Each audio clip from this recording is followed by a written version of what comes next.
Olá, meu querido, receba o nosso abraço, minha querida, parabéns, viu? Nós estamos felizes porque você tem demonstrado muito interesse pelo treinamento apostólico. Isso significa que você quer crescer, você quer avançar, seguir em frente, olhar para frente, você quer ser vencedor, quer crescer na presença de Cristo, quer ser útil à causa de Cristo. Isso é sensacional. Certamente Deus tem coisas tremendas para fazer na sua vida e através da sua vida. Pois bem, nós estamos agora na lição 8, na página 30 da nossa revista do treinamento apostólico. E o título desta lição é: Você já nasceu de novo?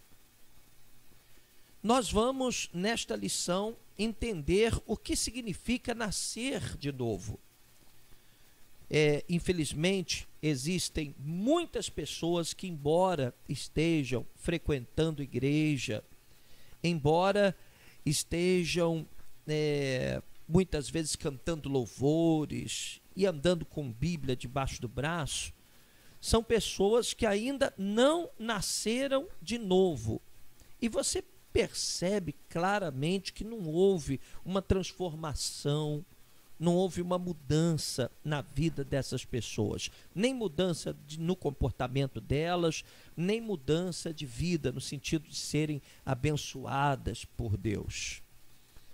É importante que se diga, através desta lição, que o homem que ainda não nasceu de novo continua vivendo debaixo de maldição, exatamente como viviam Adão e Eva ao serem expulsos do jardim do Éden por causa do pecado. A Bíblia diz em Gálatas, capítulo 3, versículo 13, que Cristo nos resgatou da maldição da lei, fazendo-se maldição por nós. Então, todas as pessoas que nascem de novo em Cristo Jesus são resgatadas da maldição da lei. É o novo nascimento que liberta o homem das maldições e do poder do pecado, das consequências do mal e da destruição da doença, da dor, da pobreza, da necessidade, da derrota, do fracasso e, finalmente, da morte eterna e da separação de Deus. Então, quando você de fato nasce de novo, acontece na sua vida o maior de todos os milagres, que é a transformação da sua situação diante de Deus. Não é? Quando você recebe um coração novo, quando Deus coloca em você um espírito novo, é quando ocorre, então, o maior milagre, né, que pode acontecer na vida de um ser humano. E é disso que trata essa lição de número 8, que é fantástica. Tem diversos textos bíblicos para você pesquisar na sua Bíblia. E aqui na página 31, tem uma referência ao pecado, vem uma explicação de pecado. O que é pecado, na verdade? Pecado pode ser visto de duas formas diferentes.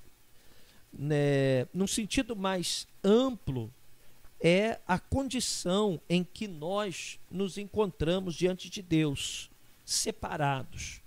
Quer dizer, o fato de nós estarmos separados é pecado, é uma condição.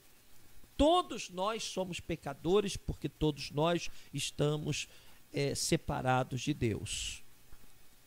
E os nossos erros, eles acontecem, ou seja, nós cometemos os nossos pecados, transgredimos a lei de Deus exatamente por essa condição de pecado em que nos encontramos. Mas pecado também pode ser aquilo que nós fazemos contra Deus, o que nós fazemos de errado considerando a lei de Deus. Toda vez que nós quebramos a lei de Deus, então nós cometemos um pecado. E nesta lição nós temos aqui 4 listagens de pecados que são descritos na própria Bíblia Sagrada. É muito interessante você depois ler. E é importante também que você veja aqui no início da página 33 uma citação ao pior de todos os pecados, que é o fato de você rejeitar o amor de Jesus, desconsiderando o sacrifício de Cristo pela sua alma. Esse é o pior de todos os pecados, é rejeitar o plano de salvação estabelecido por Deus na morte do Senhor Jesus Cristo. E no finalzinho da lição,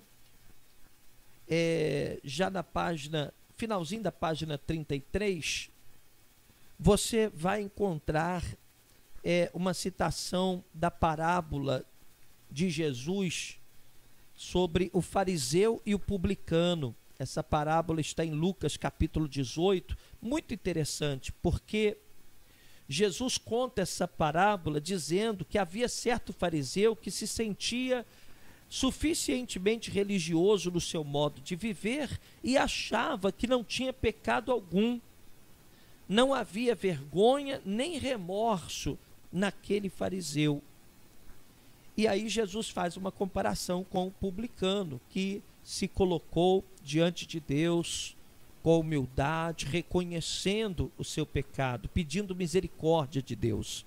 Não é? É assim que nós nascemos de novo. E Jesus, ele declara que o publicano foi justificado para casa e não o fariseu.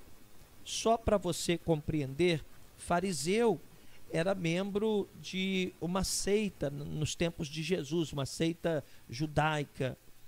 E então, quando nós muitas vezes nos referimos aos fariseus, nós estamos fazendo uma referência aos religiosos da época de Jesus.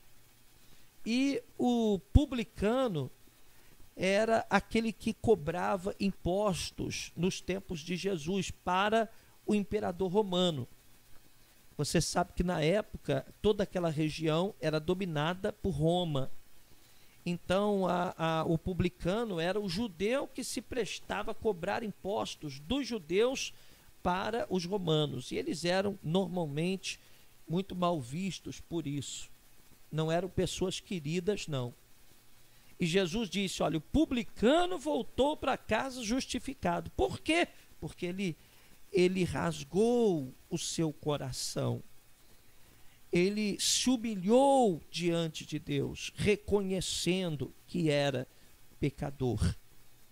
Então, a pessoa que pretende nascer de novo, ela tem que se rasgar diante de Deus, reconhecer a necessidade do perdão, reconhecer que precisa da graça, da misericórdia de Deus.